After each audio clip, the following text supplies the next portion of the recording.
درود به شنونده‌های گرامی، راغبان ادبیات.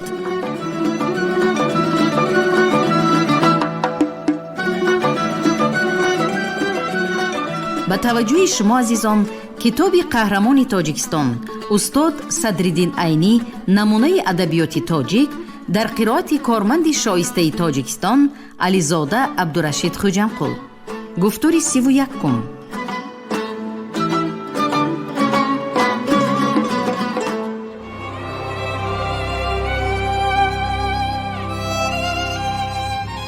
علامه عینی با رساله و مقالات زیادش در خصوص زندگی و ایجادیات شخصیت‌های علم و معرفت و سیاست و دولتداری مردم را با گذشته پرافتخار و فرزندان نیکنام ملت آشنا ساخت. آنها را با تاریخ عبرت‌آموز و پرافتخار خود پیوست. مردم با نگاه زیرکانه و خردمندانه عینی از برار و ناکامی‌های نیاگان در نبرد زندگی آگاه شدند. امام علی رحمان.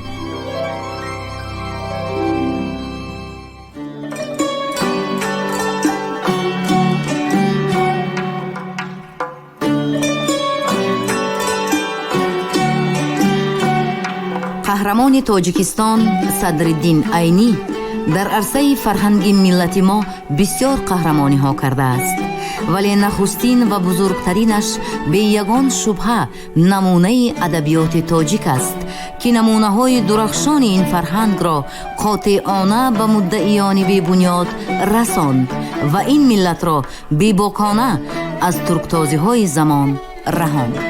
بنیاد ادبی عینی. گفتارها در وصف علامه صدرالدین عینی.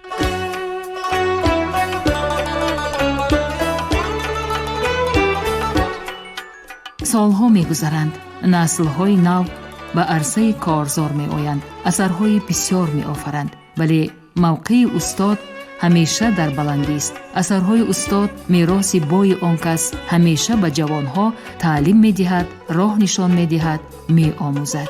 جلال اکرامی.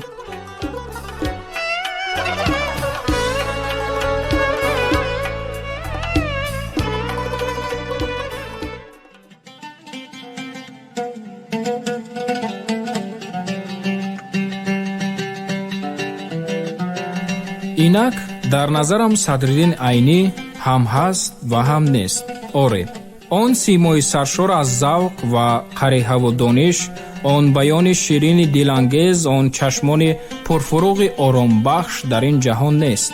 اما آثار مردی که سراسر زندگی را وقف خدمت به آدمی زادگان کرد و پرتو بر جهان معرفت تافت که هرگز فرو نخواهد نشست، در میان هست و خواهد بود و جاودانه خواهد شد. سعید نفیسی.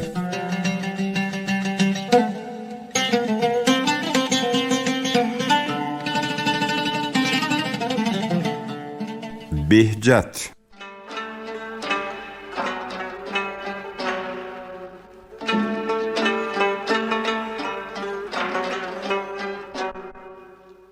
از شعرای دوره عمر خان است. از ردایف الاشعار.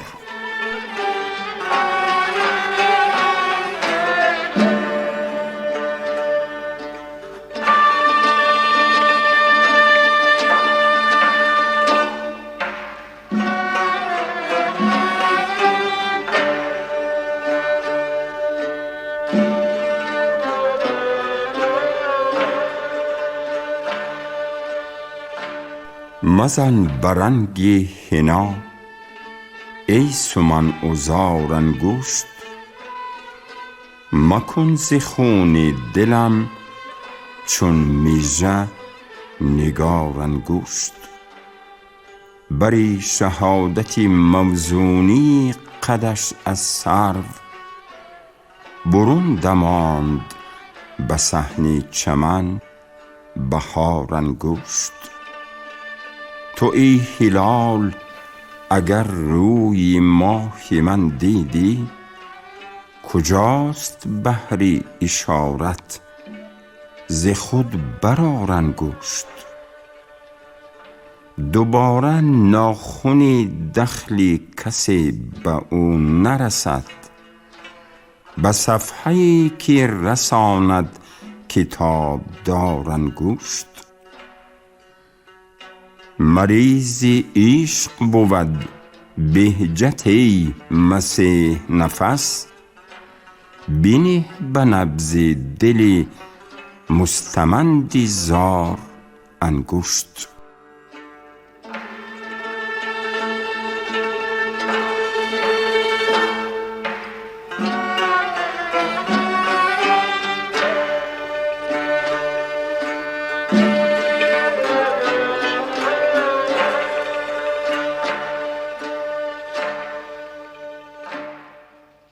از تذکیره تحفة الاحباب.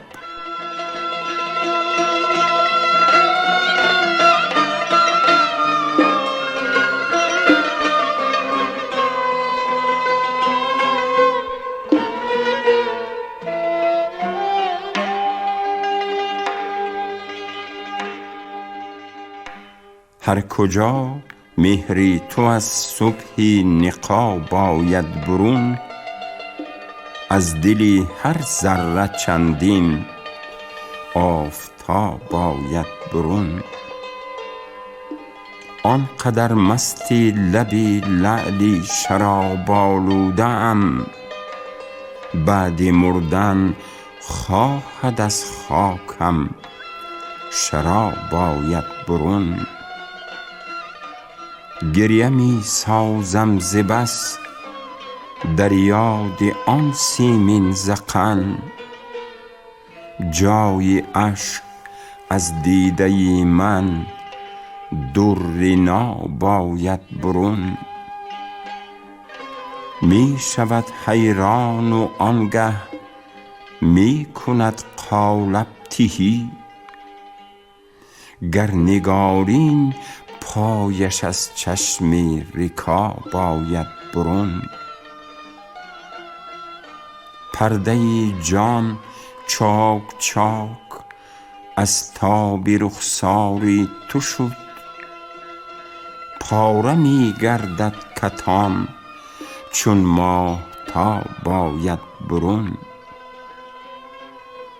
گر چکیدی گاهی خفتن از گلی رویش عرق. تا قیامت خواهد از آنجا گلاب آید برون. شرح حال خود نوشتم بهجت از خون جگر. قصه مجنون ببین زین فصل و باب آید برون.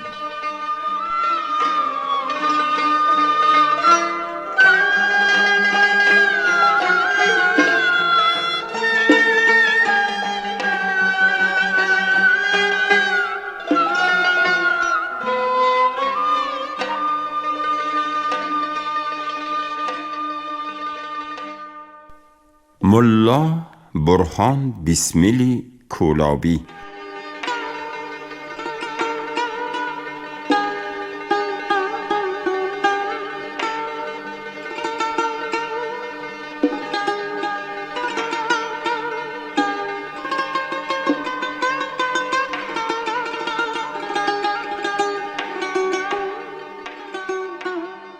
حالا در قید حیات است. در بخارا استقامت دارد. در اوایل حال مشتاقی تخلص می کرد.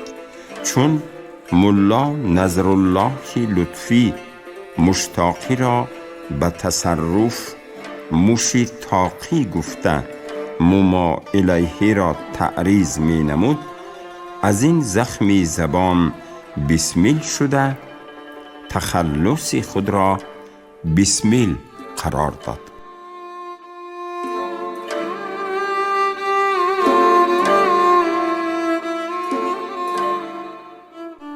از تذکیره افضل.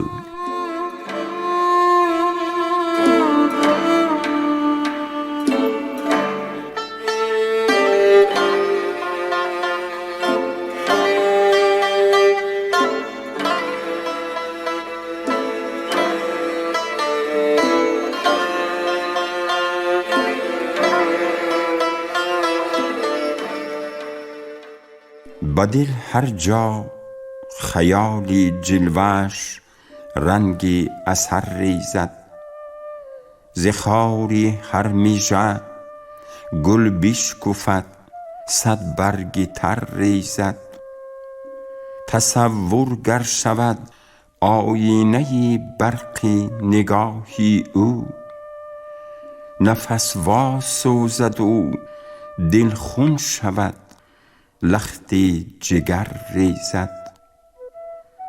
جبینی آفتاب از تاب حسنت گرم می بینم، به یادی سجده شوقی تو سیمای قمر ریزد. تبی شوقت به گردابی بلا داده است دریا را، ز پیچیدن به خود طوفانی صد محشر به سر ریزد.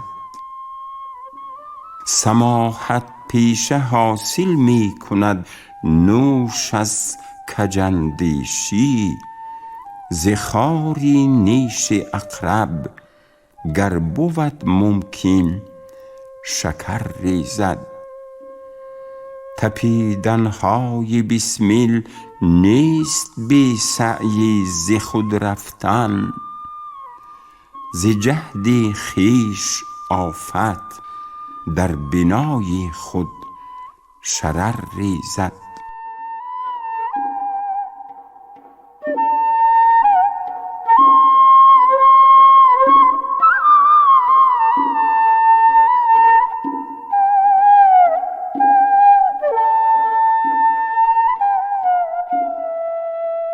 از تذکیره محترم رباعی.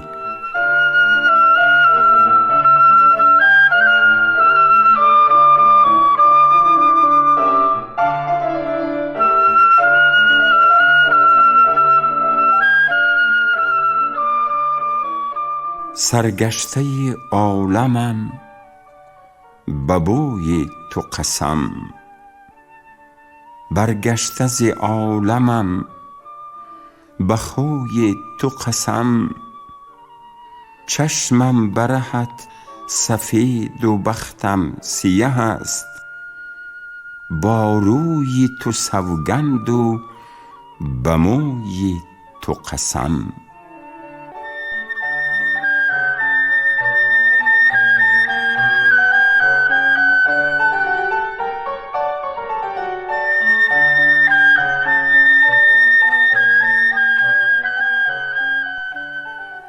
بسمل در غزل با عدم موفقیت بیدل را تقلید می کند.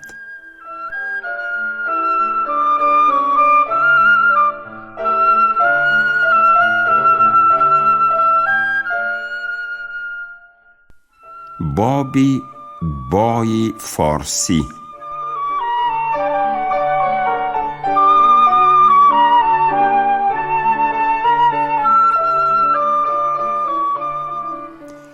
ملا رجب پری حصاری.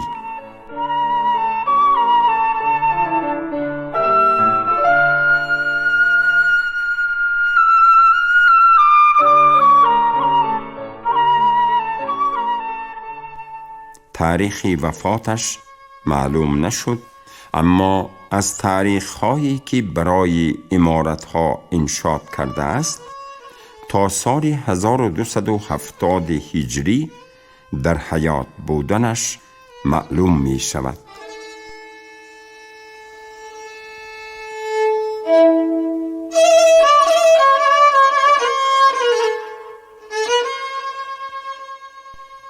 از یک مجموعه دستنویس.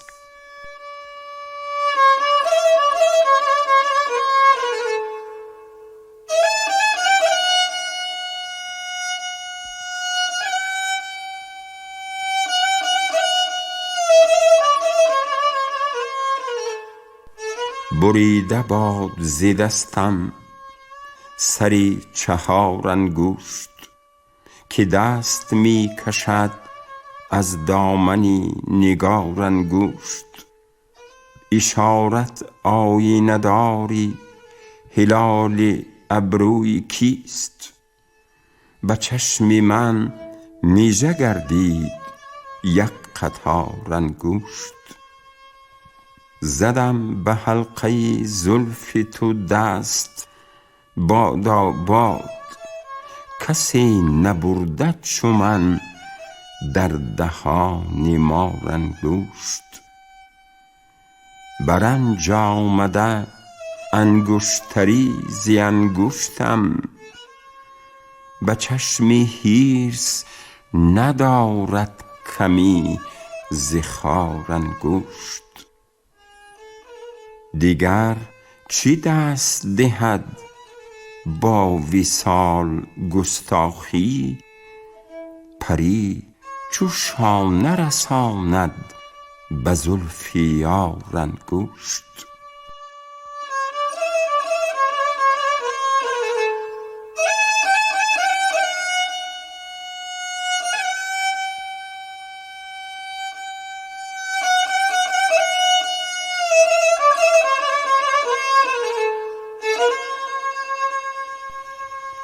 در صنعت طرد و عکس اول و آخری دو مصرع.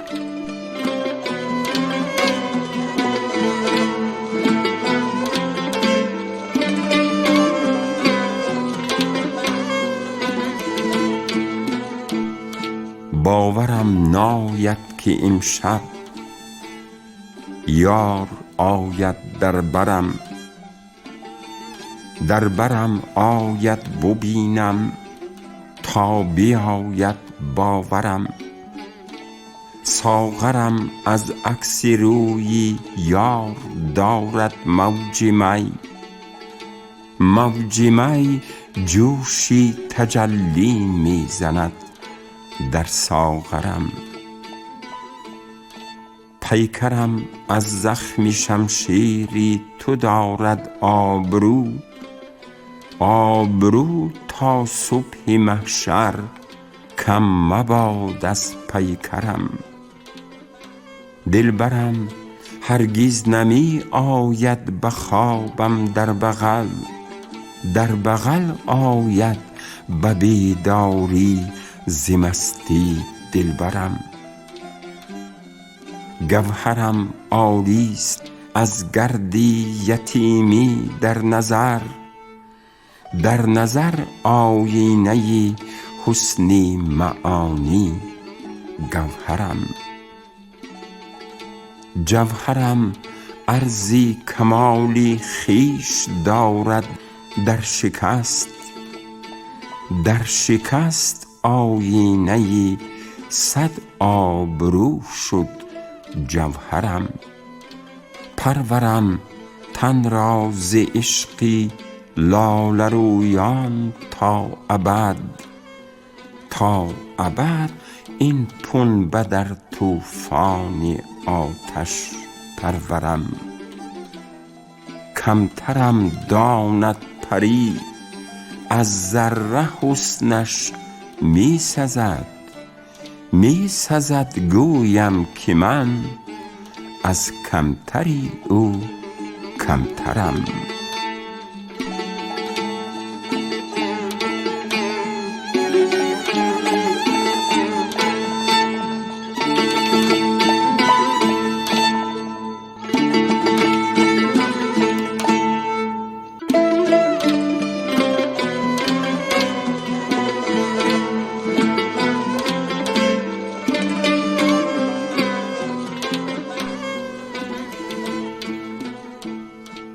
تنها نه نگاهی تو کند مشق رمیدن، چشمی تو کشد سرمه عشاق ندیدن.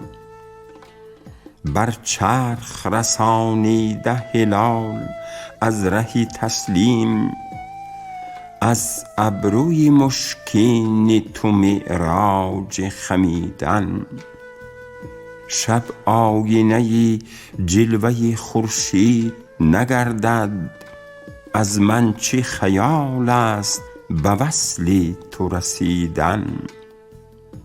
سوداست در آیینی وفا، اهلی وفا را جان دادن و از لعلی لبت بوسه خریدن.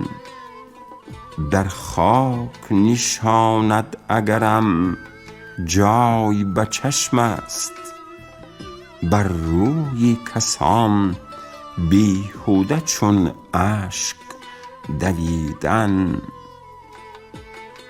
در عشق نیاموخته‌ای از پری آموز، دیوانگی و جیب شکیبایی دریدن.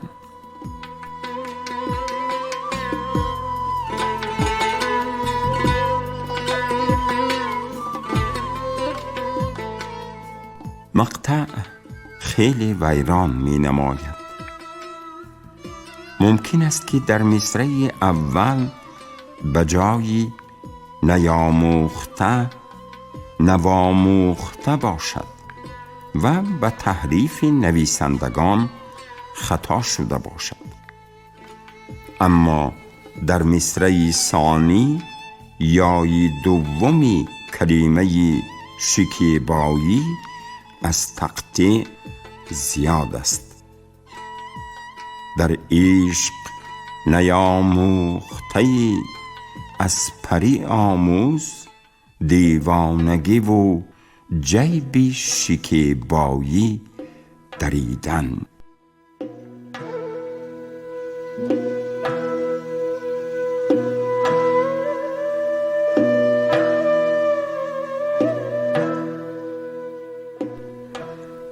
پری هرچند شعر را سلیس و ساده می سراید، در بعضی جاها از همین قبیل خطاها ایمن نمی ماند.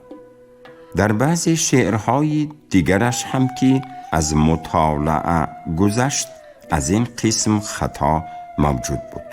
چنانچه در یک غزلش این بیت هست: زاهد از عشق بتان پند و نصیحت از تو، دامنی جیب بر رسوایی دریدن از من.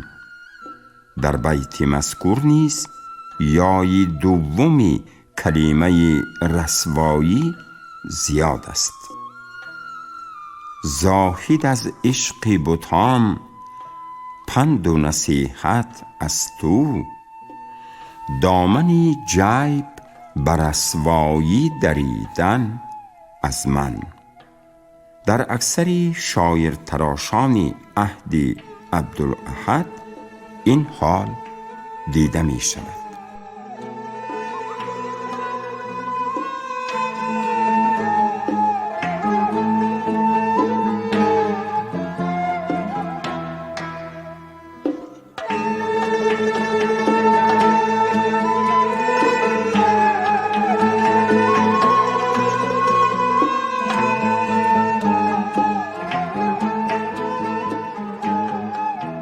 از تذکیره تحفة الاحباب.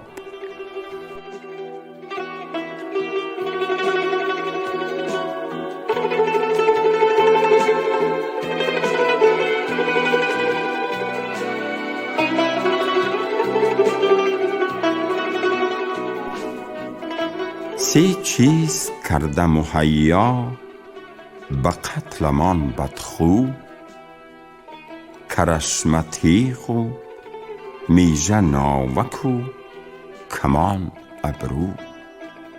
تو را که هست سه چیز از سه چیز نازکتر، دهان ز غنچه لب از برگ گل میان از مو. در این مصرع کی توصیفی بی جواب مانده است. تو را که هست سه چیز از سه چیز نازکتر، دهان ز غنچه لب از برگ گل میان از مو. دلم به وقتی بهاران سه چیز می خواهد، کنار آب و می ناب و ساقی گلرو. به چشم و عارض و گیسو ربودهی 3 چیز، سیاهی از شب و نور از مه و رم از آهو. محبتی تو به دل از 3 چیز نزدیک است، به می ز نشأه، به چشم از نگه، به گل از بو. 3 چیز در چمن آشفته کرده، ز 3 چیز بنفشه از خط و سنبل ز زلف و گل از رو. پری 2 چشم تو را با 3 چیز می خواند، یکی مکار و دوم ساحر و سوم جادو.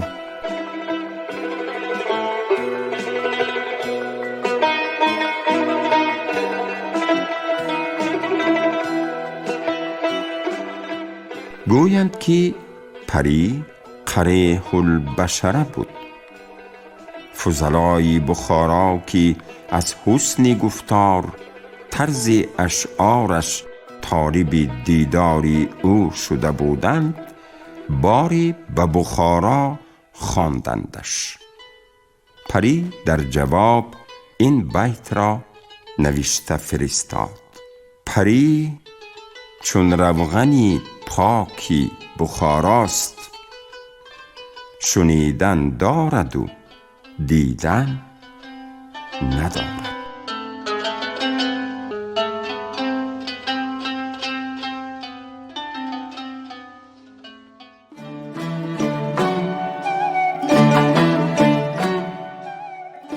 گفتارها در وصف علامه صدرالدین عینی.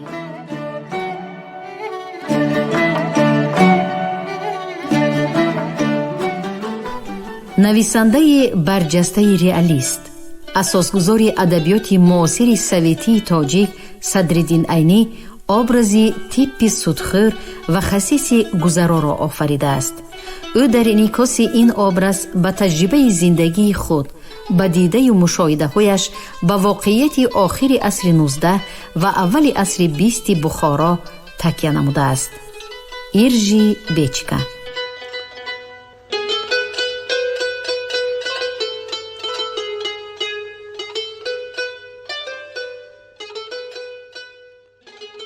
ادبیات امروزه تاجیک چون گلستان است که سالهای دراز پاسبانی ندیده و آبیاری نشده و محتاج آرایش و پیرایش بسیار است. من یقین دارم که استاد محترم در میان جوانان نورس و صمیمی تاجیک توده‌های ادبی تشکیل داده و برای توحید اصول ادبی زبان فارسی پایه‌های محکم استوار خواهند کرد. ابوالقاسم لاهوتی.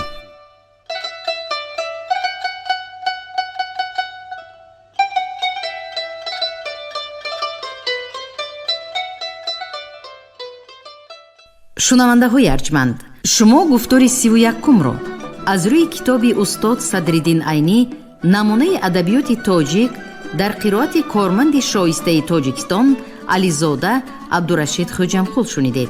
کارگردانی گفتار شیرالی نوزلی.